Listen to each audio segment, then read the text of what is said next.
E pra onde é que a gente vai hoje? Parte 1 do clã La Sombra. Na parte 3 do clã Brujah, após a queda de Cartago, nós retomamos a nossa história até o leste europeu, próximo onde ocorrem as histórias que já nos foram contadas dos clãs Tzimisce e Tremé. Inclusive, lá na história dos Tzimisce, nós já estamos na revolta anarquista e por lá já dissemos sobre a diablerie do antediluviano La Sombra. Mas será que o bichão foi diablerizado mesmo? Os La Sombra foram os líderes do Sabá antes de, no atual Vampiro à Máscara 5ª edição, eles entrarem para a Camarilla. Os La Sombra são predadores sombrios, alpinistas sociais, vivendo apenas para o próprio sucesso e sacrificando qualquer um para atingir seus objetivos. O antediluviano La Sombra, ou a antediluviano La Sombra, é um ser sinistro com maestria sobre as sombras provenientes do abismo. O abismo é um reino de sombras sobrenaturais de onde vêm as sombras invocadas pelo poder dos La Sombra, a tenebrosidade. Mas o abismo é muito mais do que isso. O La Sombra, provavelmente, ele é responsável por vários cultos referentes a divindades que envolvem sombras e a noite. O antediluviano La Sombra adorava ser cultuado. E após a queda da segunda cidade, La Sombra e seus filhos foram para o mar, dominar territórios, se tornaram piratas, em busca do One Piece. Sim, o Barba Negra com a sua fruta das trevas, ele é La Sombra. E a nossa história segue quando os La Sombras aportam em uma região da África próximo ao Vale do Rio Nilo, onde eles encontram uma tribo Maasai. E o antediluviano aterrorizou essa tribo até que um dos membros da tribo, Ontai, se rebelou e foi lá conversar com ele e bater de frente com o próprio antediluviano. La Sombra ficou impressionado com a coragem de Ontai e disse para ele que se ele se sacrificasse em nome da tribo, ele deixaria a tribo em paz. Ontai aceita e o antediluviano o abraça, tornando-o um La Sombra, 4ª geração, e ele passa a ser o braço direito do antediluviano La Sombra e sai com ele ao mar afora. E eles se expandem pela África, pela Ásia, e se você conhece já um pouco da história, Ontai vai trocar de nome e ele é o rapazinho que a gente conhece como Montano.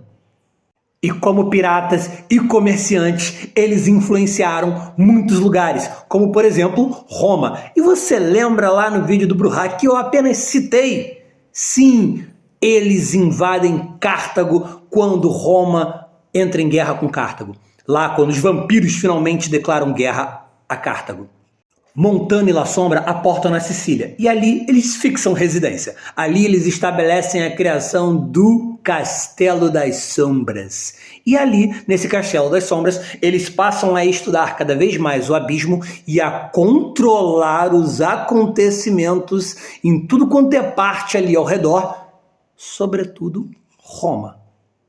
Até que entra em cena um mero mortal, Gratiano. Gratiano é um arcebispo da família italiana Veronese, que quer o crescimento da própria família, da Itália e dele mesmo. O cara é um enorme alpinista social e, nesse alpinismo social que ele estava fazendo, alguma coisa estava sabotando ele.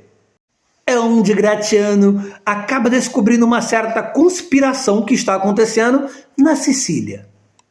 Montano e o antediluviano La Sombra, que estava cada vez menos ativo, eles haviam criado o Victory Corps, uma elite de vampiros La Sombra, que era uma rede de espionagem gigantesca que ajudava eles a manipular os eventos que eles queriam manipular. O Victory Corps foi responsável por manobras políticas que moldaram a história de toda a Europa. E o Gratiano acabou fazendo várias manobras políticas contra esse grupo que ele nem sabia que era vampiro ainda, né?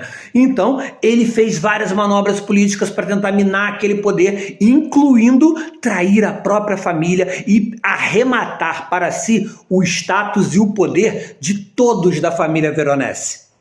E o La Sombra, em alguns dos seus momentos em que estava desperto, olhou, viu o Gratiano traindo a família e fazendo de tudo para acabar com eles e olhou, cara, eu quero esse cara pro clã. Mas antes disso, ele vai humilhar o Gratiano. Ele vai expor todos os podres que ele cometeu para poder arrematar para si o poder da família Veronese. E Gratiano vai chegar a ser preso. Ele vai ser espancado por ordem do La Sombra. Até que o La Sombra ele vai lá se mostrar para ele e aí oferecer o abraço.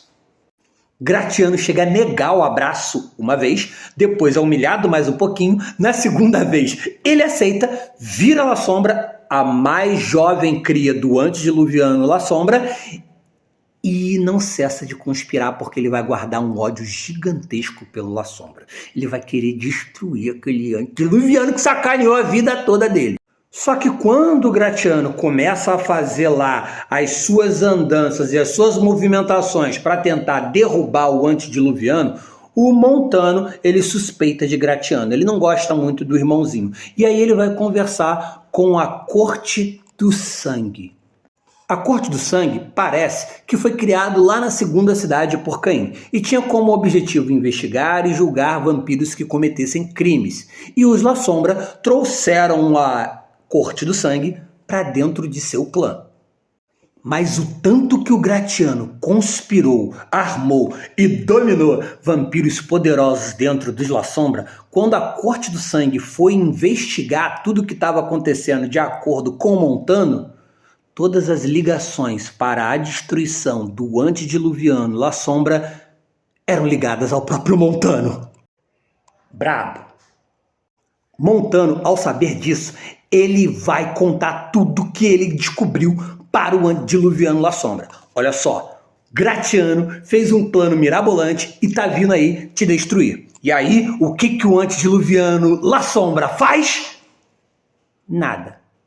Existem muitas teorias para tentar explicar o porquê o antediluviano La Sombra não fez absolutamente nada quando a sua cria mais nova estava vindo acabar com ele. Mas uma das principais era que o La Sombra estava transcendendo, ele estava se unindo ao abismo, estava se transformando em outra coisa, e aquele corpo lá já não ia significar mais nada. E nesse momento aqui é quando está acontecendo a revolta anarquista.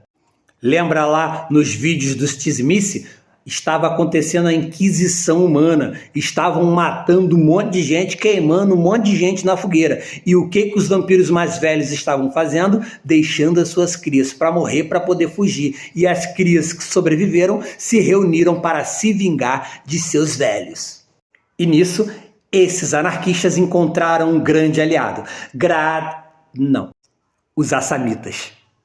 Alguma coisa havia acontecido com o clã Assamita, uma maldição que estava impelindo eles de beber o sangue dos vampiros mais velhos. E aí eles encontraram os anarquistas que queriam destruir os vampiros mais velhos. Best friends. Aí, agora sim entra Gratiano. Gratiano fica sabendo dessa união anarquista e assamita, vai lá conversar com os assamitas. Vocês querem destruir os vampiros mais velhos? Irmão, já bebeu sangue de antediluviano? La Sombras, insatisfeitos com os rumos que o clã estava tomando, se uniram a Gratiano, que se uniu aos assamitas, que estavam unidos aos anarquistas, invadiram o Castelo das Sombras lá na Sicília e destruíram o antediluviano La Sombra. E Montano? Montano fugiu. E as notícias sobre a destruição do antediluviano La Sombra chegam lá no leste europeu, mais precisamente na Transilvânia, aos ouvidos do Tizimice, Lugoj, o que nos leva aos eventos contados na história do clã Tizimice. Hoje o vídeo foi longo. Quer saber a continuidade dessa história? Fica aqui com a gente, comenta, curte e compartilha.